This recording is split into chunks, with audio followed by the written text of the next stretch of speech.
A Rádio Rio de Janeiro leva até você Mediunidade e Obsessão. Um programa que se propõe tirar suas dúvidas sobre esses dois temas com base na doutrina espírita. Apresentação: Moisés Santos.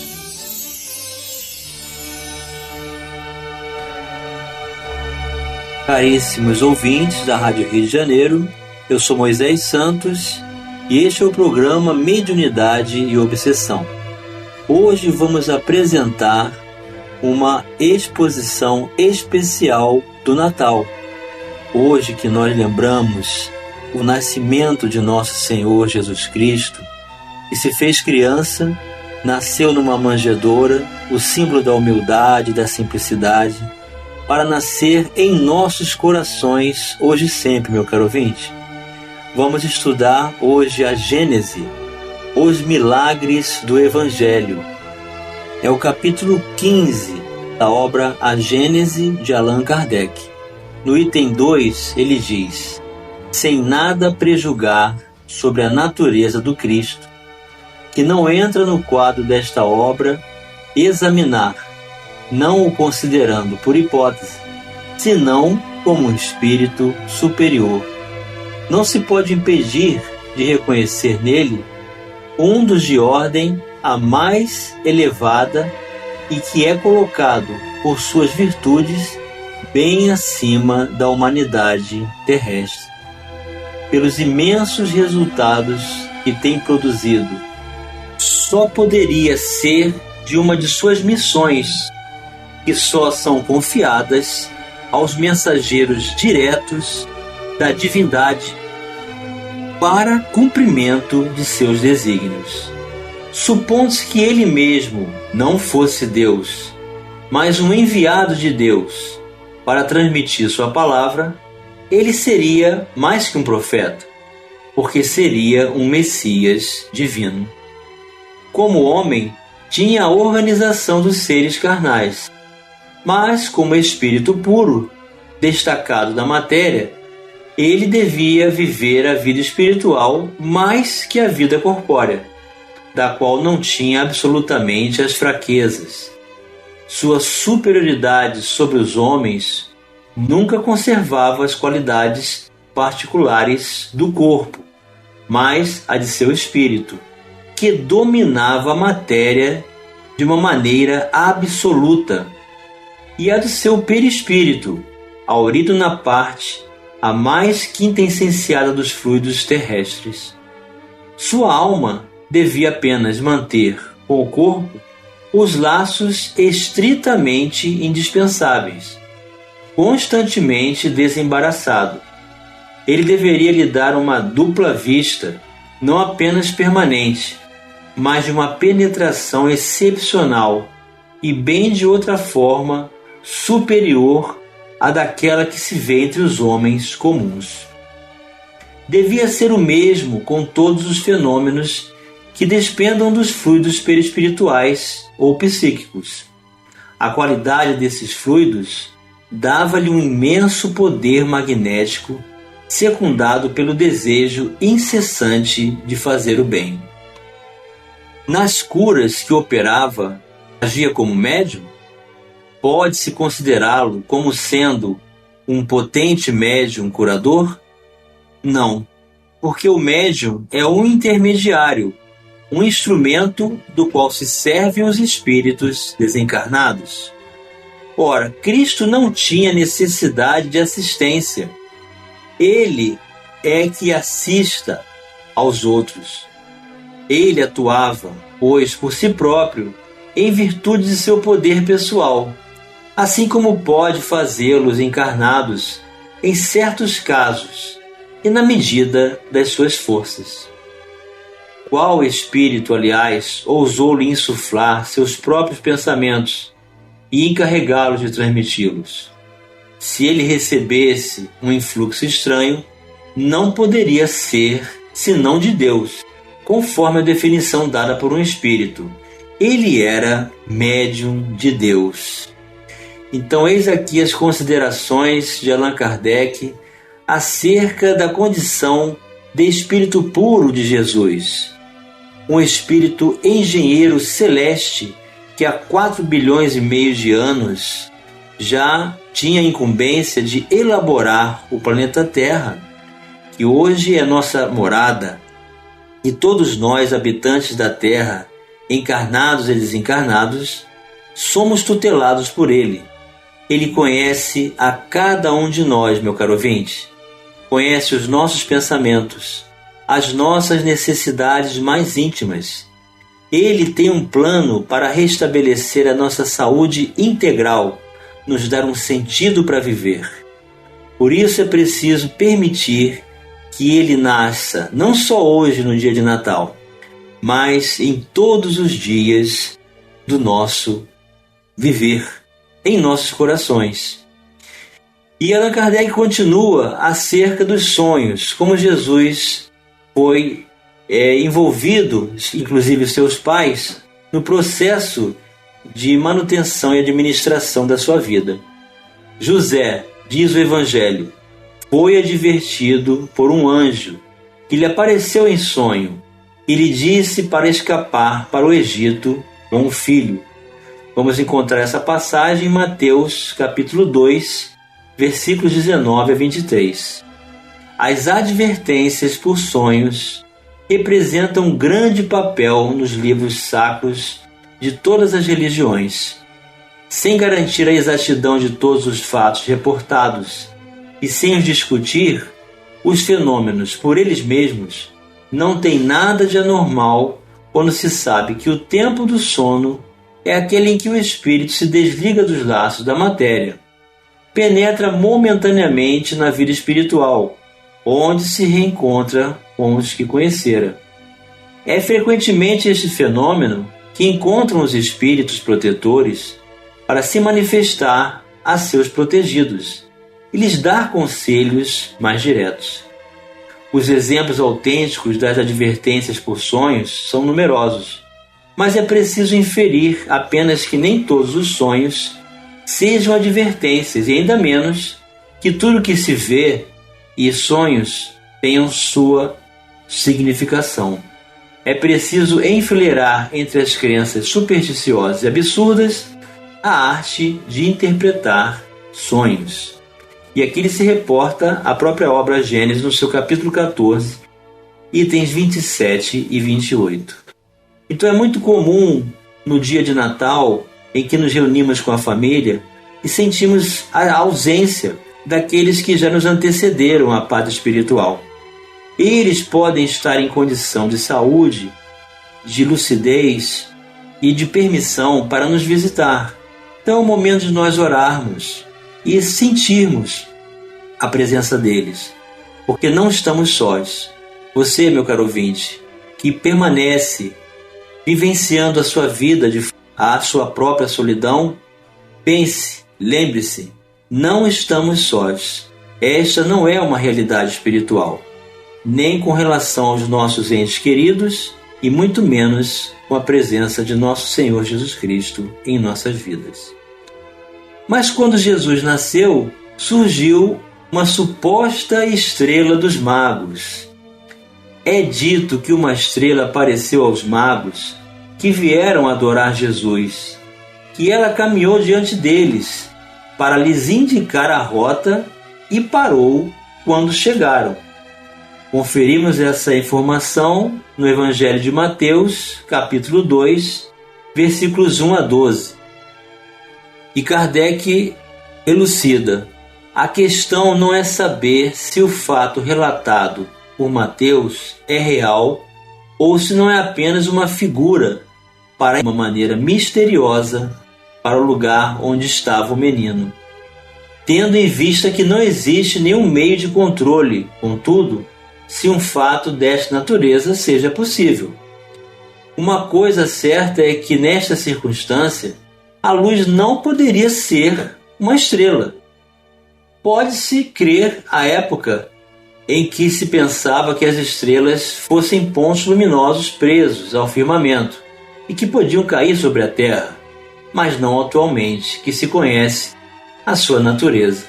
Então hoje nós sabemos, meu caro ouvinte, que uma estrela, o Sol, por exemplo, é uma estrela, ele não se move. Os planetas é que se movem em torno do Sol. A estrela fica no lugar fixo dentro da galáxia. Então uma estrela não poderia se movimentar para apontar o lugar onde Jesus estava, ajudando os reis magos a chegar no local onde ele nasceu. Por não ter a causa que se lhe atribui, o fato da aparição de uma luz tendo o aspecto de uma estrela não é menos uma coisa possível. Um espírito pode aparecer sob forma luminosa ou transformar uma parte de seu fluido perispiritual em um ponto luminoso. Vários fatos desse gênero, recentes e perfeitamente autênticos, não têm outra causa, e esta causa nada tem de sobrenatural. Então, foi um evento celestial o nascimento de Jesus. Ele se reuniu, segundo Emmanuel, no livro A Caminho da Luz, no Sol, com outros espíritos puros, porque, segundo Emmanuel, há uma comunidade de espíritos puros que se reúnem para decidir esses grandes eventos. A primeira reunião foi para estabelecer a formação da Terra, em que Jesus, como engenheiro celestial, e a segunda reunião foi para decidir a vinda do Cristo à própria Terra. Jesus teve que baixar o seu padrão vibratório durante 100 anos para conseguir estabelecer conexão mínima com a organização física de um corpo de carne e assim se manifestar e apresentar-se para nós como Filho do Homem, como ele mesmo afirmava, exemplo, guia da humanidade, referência indiscutível com quem jamais iremos nos decepcionar. É ter Jesus em nossas vidas, meu caro ouvinte, seus ensinamentos, sua luz, sua presença. Então esse evento é tão grandioso que inúmeros espíritos puros vieram assistir. Então é algo que acontece raramente. Então a presença de muitos espíritos puros, ao manifestarem-se interesse em acompanhar esse nascimento, redundou, estabeleceu como consequência a luz que todos viram que se movia. Não pode ser uma estrela, mas a luz dos espíritos superiores. Vamos continuar apresentando o especial de Natal hoje para você, meu caro ouvinte, já no próximo bloco. A Rádio Rio de Janeiro está apresentando Mediunidade e Obsessão. Participe do programa Mediunidade e Obsessão enviando sua sugestão ou pergunta para o e-mail meo@radioriodejaneiro.am.br ou pelo WhatsApp 984867633 aos cuidados de Moisés Santos. A Rádio Rio de Janeiro está apresentando Mediunidade e Obsessão. Apresentação Moisés Santos. Caríssimos ouvintes da Rádio Rio de Janeiro, voltamos agora para o segundo bloco do nosso programa de hoje, em que estamos realizando uma exposição especial do Natal. E para tanto vamos buscar na obra de Francisco Cândido Xavier, no livro Antologia Mediúnica de Natal, pelo Espírito André Luiz, o capítulo 11, Jesus. Divino Senhor, fez-se humilde servo da humanidade. Pastor Supremo, nasceu na manjedoura singela. Ungido da providência, preferiu chegar ao planeta ao espesso manto da noite, para que o mundo lhe não visse a corte celestial. Orientador nas esferas resplandecentes, rejubilou-se na casinha rústica de Nazaré.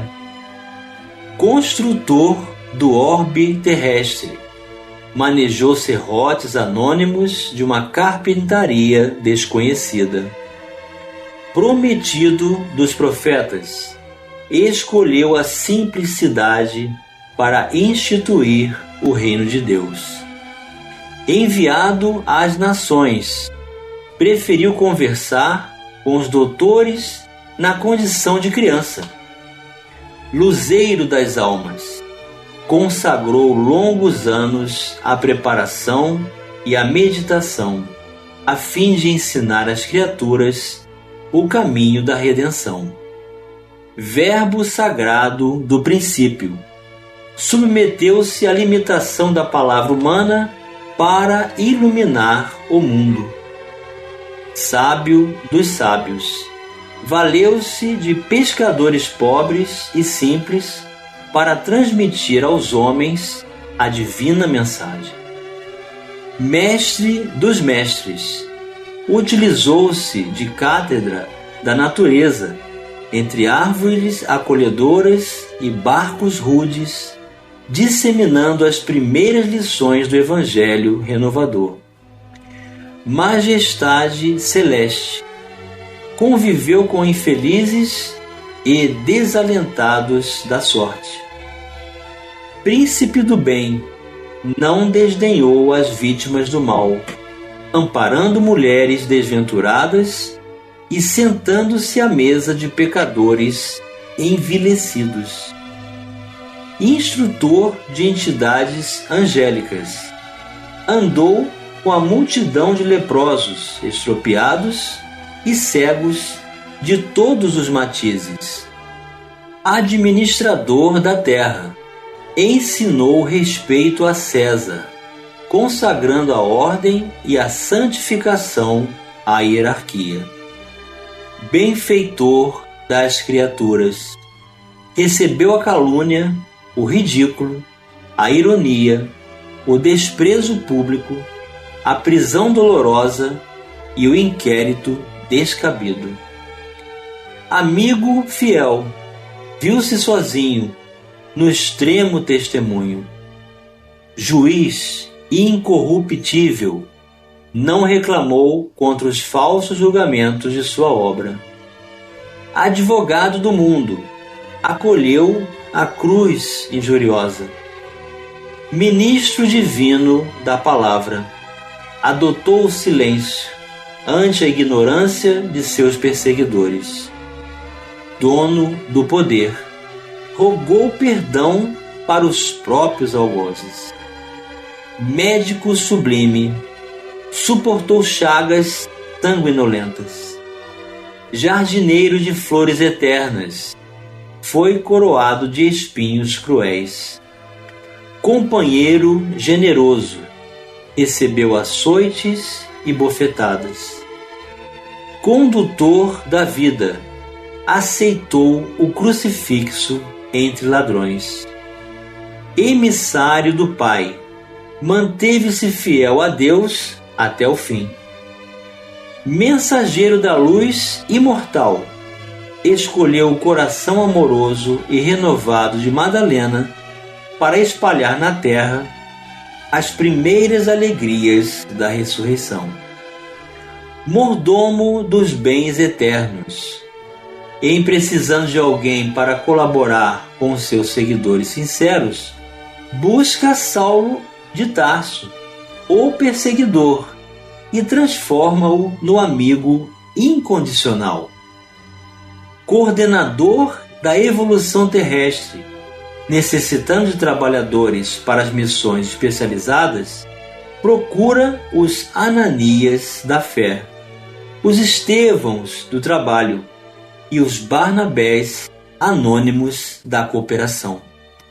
Missionário infatigável da redenção humana, foi sempre e ainda é o maior servidor dos homens de todos os tempos e civilizações da terra. Recordando o Mestre Divino, convertamo-nos ao seu Evangelho de amor, para que a sua luz nasça na manjedoura de nossos corações pobres e humildes, e edificados no seu exemplo, abracemos a cruz de nossos preciosos testemunhos, marchando ao encontro do Senhor, no iluminado país da ressurreição eterna. Eis as palavras de André Luiz para nós, para todos nós, meu caro ouvinte, nos estabelecendo a oportunidade de um contato dessa visão de tantas denominações que podemos considerar de Jesus, sendo esse exemplo maior das nossas vidas, para que possamos fazer também das nossas vidas o sentido do viver de seu Evangelho. E nesta obra, meu caro ouvinte, Antologia Mediúnica do Natal, você vai encontrar inúmeras mensagens de espíritos superiores nos ofertando as perspectivas desse dia, como interpretar, à luz da doutrina espírita, o Natal. E a outra mensagem é de Emmanuel, oferta de Natal. Senhor, enquanto as melodias do Natal nos enternecem, recordamos também, ante o céu iluminado, a estrela divina que te assinalou o berço na palha singela. Aquela estrela, não é, meu caro ouvinte, que nós já sabemos que não é realmente uma estrela, um astro celeste, mas a condensação da luz desse evento maravilhoso assistido por inúmeros espíritos superiores. De novo alcançam-nos os ouvidos as vozes angélicas. Glória a Deus nas alturas, paz na terra, boa vontade para com os homens. E lembrando-nos do tópico inesquecível da narrativa de Lucas, havia na região da manjedoura pastores que viviam nos campos e velavam pelos rebanhos durante a noite. E o anjo do Senhor desceu onde eles se achavam, e a glória do Senhor brilhou ao redor deles, pelo que se fizeram tomados de assombro. O anjo, porém, lhes disse: não temais, eis que vos trago boas novas de grande alegria, que serão para todo o povo. É que hoje vos nasceu na cidade de Davi o Salvador, que é Cristo, o Senhor. Desde o momento em que os pastores maravilhados se movimentaram para ver-te, na hora da alva, começaste por misericórdia tua a receber os testemunhos de afeição dos filhos da terra. Todavia, muito antes que te homenageassem com o ouro, o incenso e a mirra, expressando a admiração e a reverência do mundo, o teu cetro invisível se dignou acolher, em primeiro lugar, as pequeninas dádivas dos últimos. Só tu sabes, Senhor, o nome daqueles que algo te ofertaram, em nome do amor puro, nos instantes das estrebrarias. A primeira frase de bênção, a luz da candeia que principiou a brilhar quando se apagaram as irradiações do firmamento, os panos que te livraram do frio, a manta humilde que te garantiu o leito improvisado, os primeiros braços que te enlaçaram ao colo para que José e Maria repousassem, a primeira tigela de leite, o socorro aos pais cansados, os utensílios de empréstimo para que te não faltasse assistência, a bondade que manteve a ordem ao redor da manjedoura, preservando-a de possíveis assaltos, o feno para o animal que devia transportar-te. Hoje, Senhor, que quase mais de 20 séculos transcorreram sobre o teu nascimento, nós, os pequeninos obreiros desencarnados, com a honra de cooperar em teu Evangelho redivivo, pedimos vênia para algo te ofertar. Nada possuindo de nós, trazemos-te as páginas simples que tu mesmo nos inspiraste, os pensamentos de gratidão e de amor que nos saíram do coração, em forma de letras, em louvor de tua infinita bondade. Recebe-os, ó divino benfeitor, com a benevolência com que acolheste as primeiras palavras, e respeite os primeiros gestos de carinho com que as criaturas rudes e anônimas te afagaram na gloriosa descida à terra. E que nós, espíritos milenares fatigados do erro, mas renovados na esperança, possamos rever-te a figura sublime nos recessos do coração e repetir como o velho Simeão após acariciar-te na longa vigília do templo. Agora, Senhor, despede em paz os teus servos, segundo a tua palavra, porque aos nossos olhos viram a salvação. Que Jesus nos abençoe nesse dia, meu caro ouvinte, que nos ilumine hoje e sempre, nasça para sempre em nossos corações todos os dias. Um grande abraço e até o próximo programa. E também um Feliz Natal. A Rádio Rio de Janeiro apresentou Mediunidade e Obsessão.